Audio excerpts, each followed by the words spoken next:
लेकिन उधर लोद्रवा के महल में मूमल अपनी सखियों के साथ बैठकर महेंद्र का इंतजार कर रही थी तो मूमल की बहन सुमल अपनी बहन का मन बहलाने के लिए पुरुष का रूप धारण कर लेती है और दोनों बहनें खेलते खेलते एक साथ ही सो जाती है। लेकिन दोस्तों, सुमल ने अपनी बहन के साथ सोते वक्त पुरुष की वेशभूषा नहीं उतारी और वह इसी भेष में अपनी बहन मूमल के साथ सो जाती है। और अब इधर महेंद्र जैसे तैसे उस ऊँटनी को काबू करके राजकुमारी मूमल के महल के बाहर पहुंचता है। लेकिन महेंद्र को देर हो जाती है। वह सुबह के करीब 4 बजे लोद्रवा पहुंचता है और सीधे मूमल के कक्ष की ओर जाता है और वह जैसे ही मूमल के कक्ष में प्रवेश करता है तो उसके पैरों के नीचे से जमीन खिसक जाती है। वह सामने का मंजर देखकर हक्का बक्का रह जाता है और देखता है कि राजकुमारी मूमल किसी पुरुष के साथ सो रही थी और ये दृश्य देखकर महेंद्र के हाथ में पकड़ा चाबुक वहीं दरवाजे पर गिर जाता है। लेकिन दोस्तों, मूमल के साथ कोई पुरुष नहीं बल्कि पुरुष के भेष में उसकी बहन सुमल सो रही थी। लेकिन महेंद्र को कहाँ पता था कि यह तो उसकी बहन सुमल है। महेंद्र तो कक्ष के दरवाजे के पास खड़ा ये दृश्य देखकर बहुत दुखी होता है और अब वह पूरी तरह से टूट गया था और तुरंत ही वह मूमल से बिना मुलाकात किए अमरकोट की ओर रवाना हो जाता है। अब सुबह जब मूमल उठती है तो वह अपने कक्ष के बाहर महेंद्र का चाबुक देखती है और अचानक चौंकती है कि रात को महेंद्र आया तो था लेकिन बिना मिले वापस कैसे चला गया। तो मूमल को लगा शायद महेंद्र सुमल को कोई गैर पुरुष समझ बैठा था, जिस वजह से शायद वह नाराज होकर उससे मिले बगैर चला गया।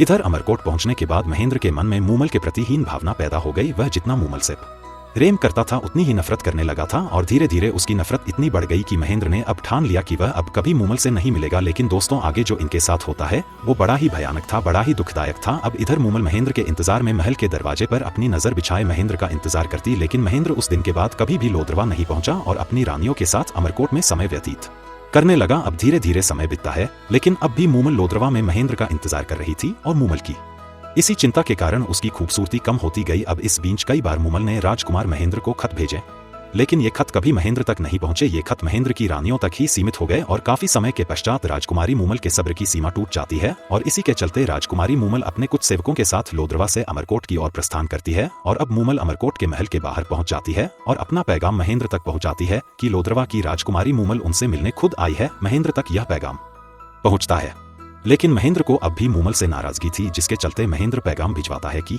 महेंद्र का स्वास्थ्य खराब होने के कारण वो राजकुमारी मूमल से नहीं मिल सकता है। लेकिन मूमल को हर हाल में महेंद्र से मिलना था, जिस कारण वह रात्रिकालीन विश्राम वही अमरकोट में करती है। और अगली सुबह मूमल फिर पैगाम भिजवाती है कि महेंद्र का स्वास्थ्य अब कैसा है, क्या वह अब मुझे मिल सकते हैं। लेकिन एक बार फिर महेंद्र की तरफ से मना कर दिया जाता है। लेकिन मूमल कहाँ मानने वाली थी। अब मूमल वहीं पर रुक जाती है और हर रोज महेंद्र तक मिलने का प्रोग्राम भिजवाती है। और महेंद्र के भी कई बार मूमल से मिलने की इच्छा हुई लेकिन उसके सामने उस रात को वो दृश्य आ जाता जो उसके मिलने की इच्छा को खत्म कर देता है। अब इसके बाद मूमल को लगा कि मेरे हर पैगाम का जवाब ना है, तो अब मूमल अपनी बात व्यक्त करने के लिए गाने वाले संदेश वाहकों का सहारा लेती है। और ये संदेश वाहक निढाल होती जा रही मूमल का संदेश लेकर महेंद्र तक पहुंचते हैं और उसे संदेश का गाना गाकर उस रात की सच्ची घटना का बखान करते हैं। और उनका बखान सुनकर महेंद्र मन ही मन सोचता है कि मूमल मेरी इतनी प्रतीक्षा कर रही है तो हो सकता है मूमल सच्ची हो। और इसी के चलते महेंद्र की भी अब मूमल से मिलने की इच्छा होती है। लेकिन महेंद्र उससे मिलने से पहले मूमल की आखिरी परीक्षा लेना चाहता है। महेंद्र अपने एक दरबारी को बुलाता है और महेंद्र दरबारी से कहता है कि तुम राजकुमारी मूमल को जाकर बोलो कि रात को महेंद्र को काले नाग ने काट लिया है,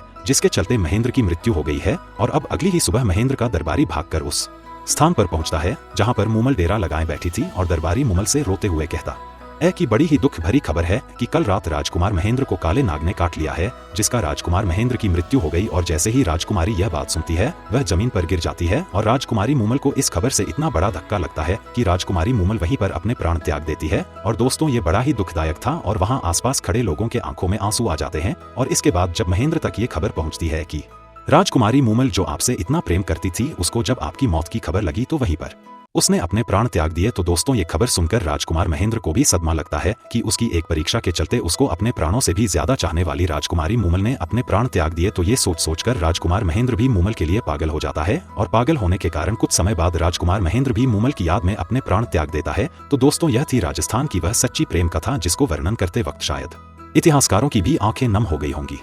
और दोस्तों, आज महेंद्र और मूमल की दुख भरी प्रेम कहानी जैसलमेर के पास बने मूमल महल की दीवारें बयान करती हैं।